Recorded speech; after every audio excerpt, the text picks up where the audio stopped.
Hello friends, अपना जैसे जो प्रीवियस वीडियो था ओमिशंस ऑफ आर्टिकल, उसके बाद अब अपन पढ़ रहे हैं प्रोनाउन। तो प्रोनाउन में जब अपन आगे बढ़ते हैं तो हमें मालूम पड़ता है कि प्रोनाउन जो रहते हैं उसमें पर्सनल प्रोनाउन जो रहते हैं वो 3 प्रकार के होते हैं। ठीक, first person pronoun, second person pronoun और थर्ड पर्सन प्रोनाउन। तो आज हम जो देख रहे हैं उसमें फर्स्ट पर्सन प्रोनाउन जो हमारे हैं वो मैस्कुलाइन और फेमिनाइन जेंडर में, सिंगुलर और प्लूरल में, नॉमिनेटिव केस में, ऑब्जेक्टिव केस में और पॉजेसिव केस में किस फॉर्म में आते हैं।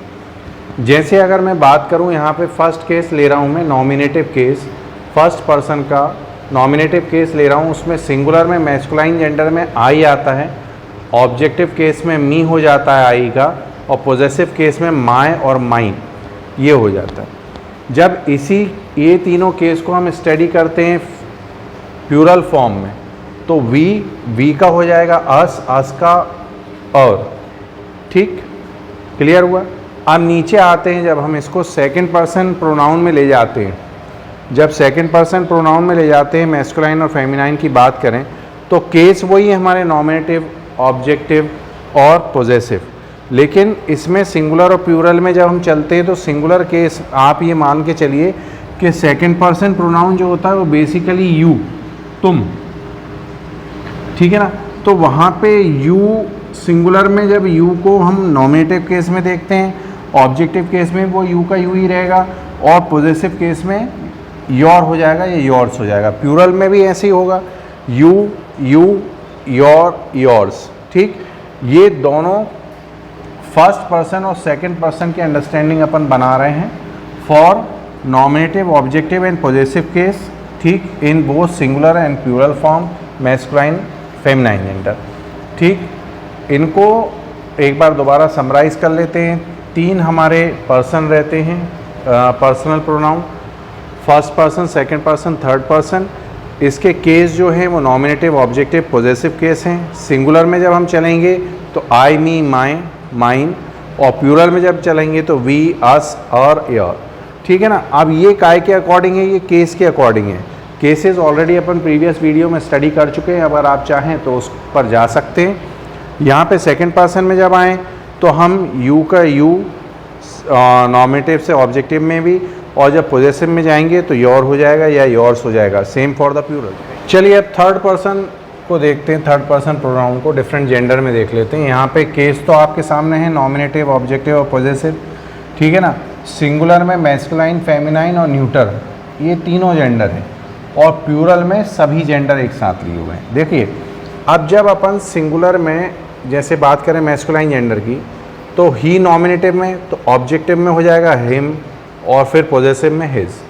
ऐसी फेमिनाइन में शी, नॉमिनेटिव में हर, ऑब्जेक्टिव में, और हर और हर्स ये हो जाएगा पॉजेसिव में। न्यूट्रल में सभी में इट चलेगा, सभी में इट, पॉजेसिव में इट्स कर सकते हैं। ठीक है ना, पोजीशन बताने के लिए।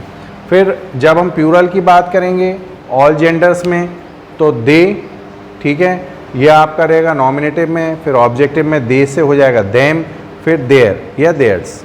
ठीक, अब यहाँ पर ये जो हमने फर्स्ट, सेकंड और थर्ड पर्सनल प्रोनाउन समझे वो एंड हो गए अकॉर्डिंग टू द केसेस फिर singular and plural form, masculine and feminine gender. अब यहाँ पे हम पढ़ रहे हैं, देखिए थोड़ा अलग हटके चीज़, रिलेटिव और इंट्रोगेटिव प्रोनाउन। तो यहाँ पे रिलेटिव और इंट्रोगेटिव प्रोनाउन के लिए ये केसेस हैं आपके सामने, नॉमिनेटिव, ऑब्जेक्टिव और जेनेटिव केस, और singular, plural, masculine, feminine gender एक कॉलम में, और न्यूट्रल, सिंगुलर, प्लूरल, न्यूट्रल एक कॉलम में। देखिए नॉमिनेटिव केस में हु है, ठीक, नॉमिनेटिव केस में हु है, तो ऑब्जेक्टिव केस में हो जाएगा हुम, और जेनेटिव केस में हुज। फिर यहाँ पे न्यूट्रल जेंडर के लिए, न्यूट्रल जेंडर के लिए ऐसे अपन पढ़ चुके हैं कि पर्सनल प्रोनाउन में जब अपन पढ़ते हैं तो इसमें रिलेटिव प्रोनाउन जो है विच चलता है। तो नॉमिनेटिव में विच न्यूट्रल जेंडर के लिए, ऑब्जेक्टिव में भी विच ही रहेगा, और जेनेटिव में हुज या विच में से कंडीशनल रहता है, according to the condition use कर सकते हैं। अब एक बार समराइज कर लेते हैं इसको। थर्ड पर्सन प्रोनाउन में मैस्कुलाइन, सिंगुलर मैस्कुलाइन जेंडर में nominative he, him, his, feminine में she, her, hers, it, it, they, them, theirs. ठीक। जब रिलेटिव में आएंगे nominative case, objective case, genitive में हु, हुम, हुज, फिर विच या हुज, ठीक, अकॉर्डिंग टू द कंडीशन। चलिए अब आगे चलिए अब देखते हैं रिफ्लेक्सिव और एम्फैटिक प्रोनाउन को। जब प्रोनाउन को अपन रिफ्लेक्सिव या एम्फैटिक प्रोनाउन में चेंज करते हैं तो उसको देख लेते हैं।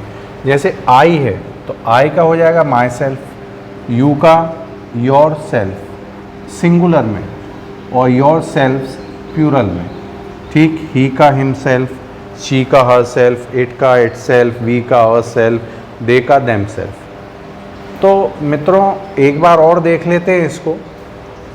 इनको जस्ट थोड़ा सा अपन पढ़ेंगे जब, जैसे मान लीजिए हम फ्री टाइम बैठे हैं, अगर हम इनको ऐसे ही स्टडी करते रहेंगे, ये चीज़ रटने की नहीं रहती। ग्रामर में अगर आप कोई चीज़ रटेंगे तो वो, मेरा मानना ये है, मेरा अनुभव बोलता है कि 110% वो आपके दिमाग में नहीं बैठती। लेकिन आप उसको रीडिंग में लाएंगे, आप जब भी फ्री बैठे हों उसको अगर आप एक बार स्टडी करेंगे तो आपके दिमाग में धीरे धीरे धीरे धीरे बैठना चालू कर देती है, और एक प्रकार से एक समय ऐसा आता है जब पूरा परमानेंट रूप पे वो आपके दिमाग में बिल्कुल स्टेबल हो जाती है।